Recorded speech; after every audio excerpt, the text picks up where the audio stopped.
Good morning, everyone. So it's funny, like, I'm saying good morning now, but like not even 30 minutes ago I was finishing up yesterday's vlog because I forgot to close it out last night. And I realized in that vlog you guys are only gonna see the finishing up of Cole's and Ellie's science fair project, which I still have to figure out. Like I said, I have to figure out how we're going to do the result sheet for that. How I want them to document what happened. But pretty much I turned the camera on because Shane was cranky and I knew it would make him happy. And say hi.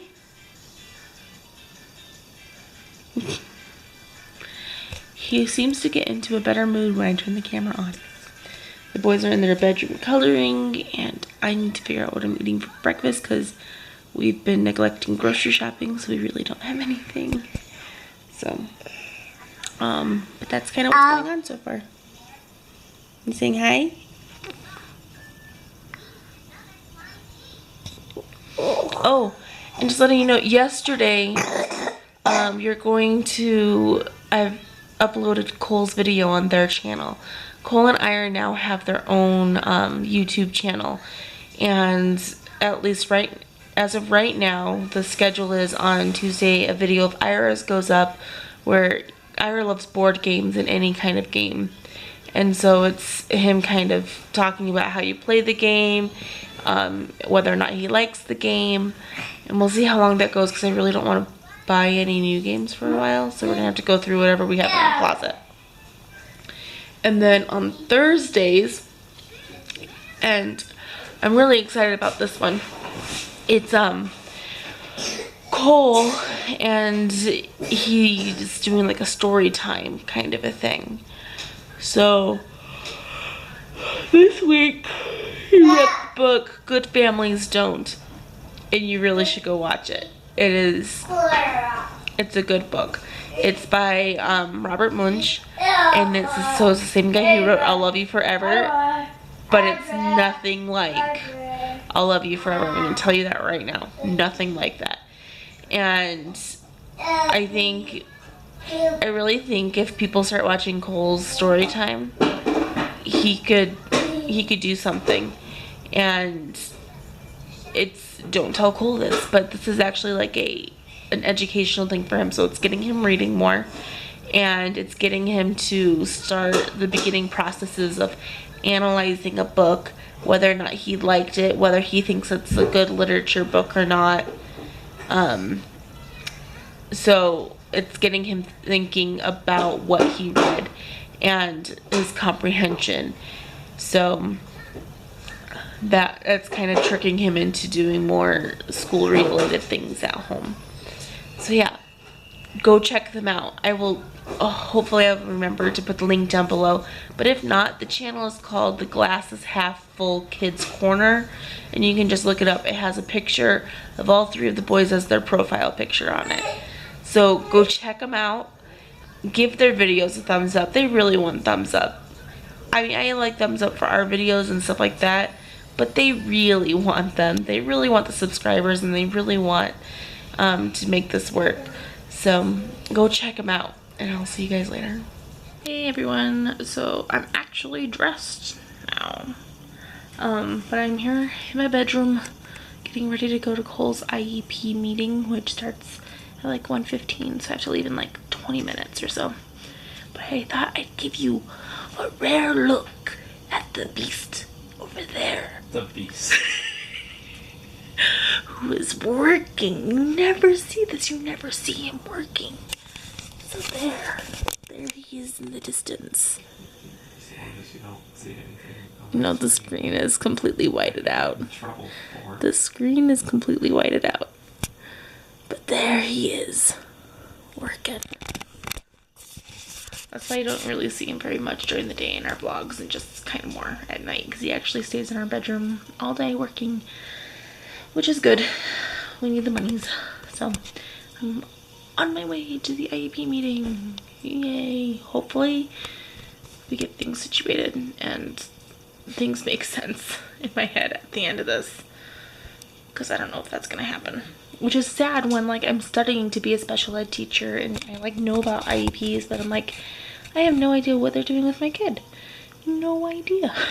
I don't know what their thought is. I don't know why we didn't have a meeting sooner in the year. I don't know why the special education person didn't contact me when she realized that his IEP was written for a first grader and he's still in kindergarten. Like, technically they are required to give him like all these services, and he's not getting them, and by law they have to do it, and they haven't been doing it, which is breaking the law, which I really honestly don't care, because he didn't need the services. But then they should have contacted me and said, hey, we need to reevaluate this and have a meeting. Why is it that it's January and I'm the one that had to contact them? Mind blown, people. Mind blown. The birds, I don't know if you guys can see this, but there are like tons of birds in that tree.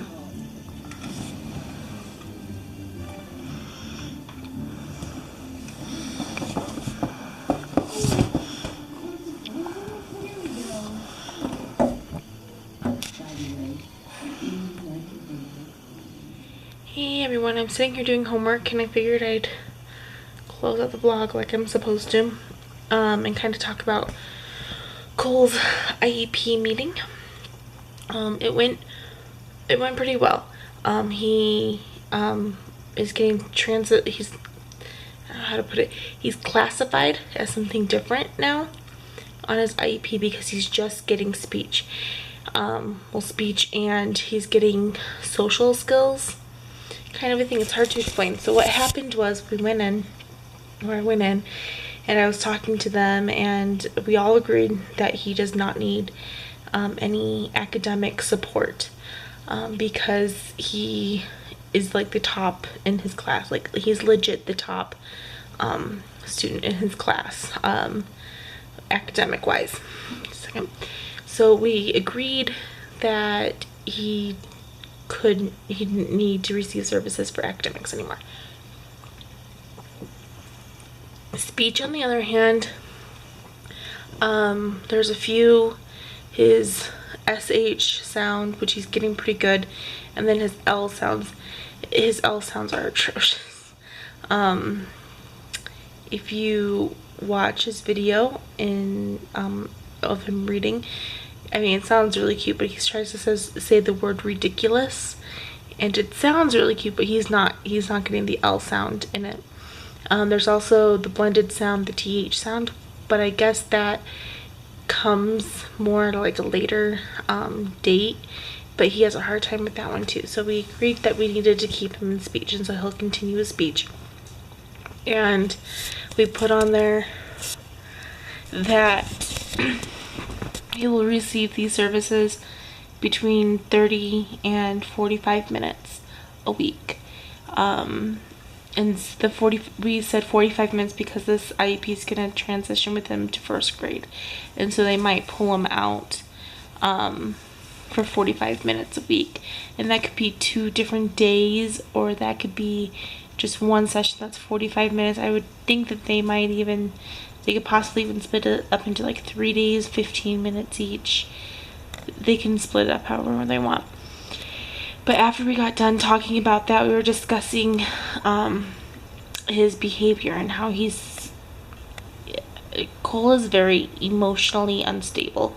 You guys don't see that in the vlog because I choose not to vlog that, because I don't want that, not that I think that I want people to think that he's perfect or that my kids are perfect or anything like that, but it's more of a privacy thing for him where I can talk about it, but I'm not going to show you that he bottles up emotions to the point that when it tips, he's a wreck. It's just emotional, and it can be the littlest thing to just set it off. And he has these breakdowns in school, and we've been trying to work with his teacher, and his teacher's amazing, absolutely amazing.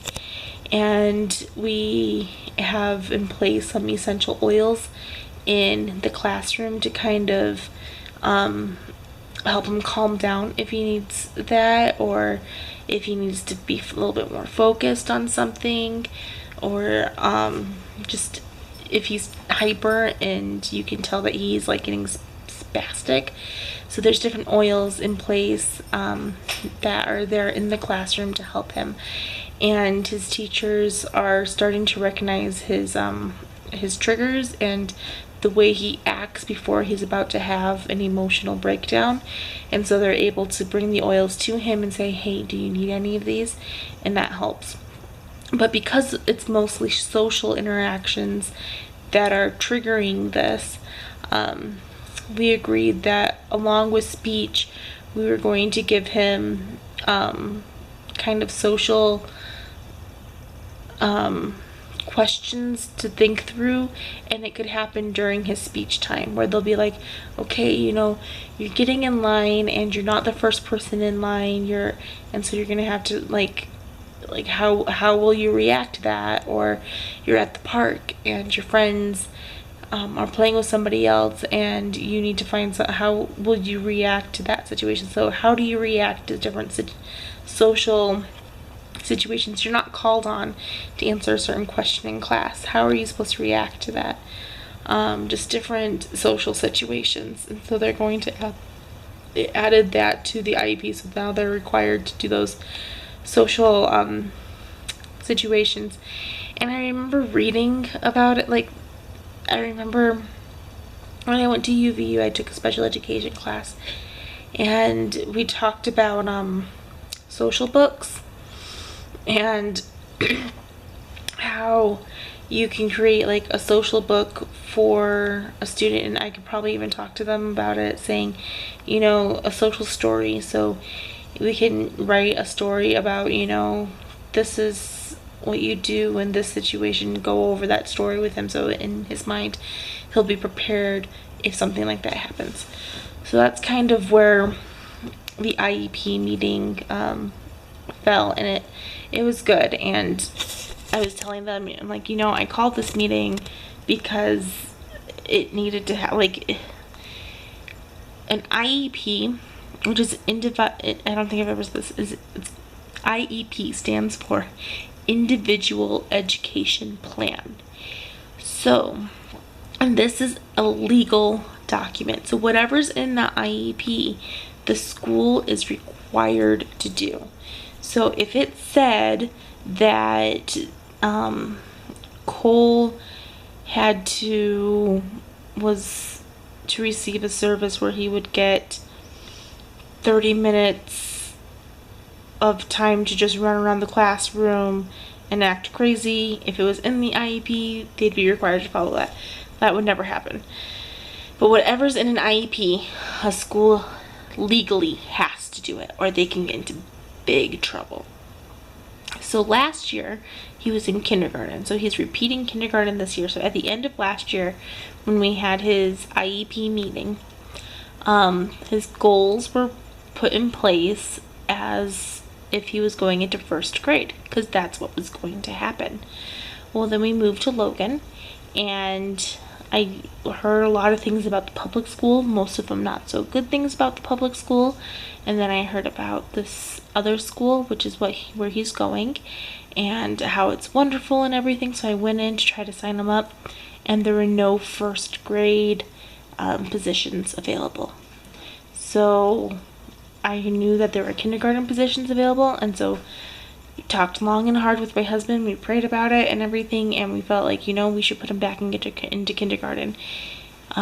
We knew that he'd be fine academically, and then he'd be able to more focus on these social issues. And so the IEP was transferred to the school, and it still had goals for a first grader, like writing complete sentences with the first word capitalized and a punctuation mark at the end. So those were his goals. Well, they're not going to do that at the beginning of kindergarten. There's no way that they're going to do that when most of the kindergartners are still learning their alphabet and how to count. Like, that was just not going to happen. And legally, they were required to do that, and they weren't doing it. I wasn't mad that they weren't doing it, because I knew that it was written for a child that wasn't where Cole was at this point, because he wasn't in first grade. And kind of put it off, and then I was taking my laws and legal issues class, and I'm like, they could really get in trouble if somebody found out, like, in the state, that they were not doing what they were supposed to do with this IEP. So we needed to have a meeting to rewrite the IEP so that they are legally following it now. So we pretty much had it to cover the school's butt, pretty much. But that's what happened with this IEP meeting. It was good. Sorry this clip ended up being a pretty long one. I'm going to get back to doing homework, and we will see you guys tomorrow. Bye.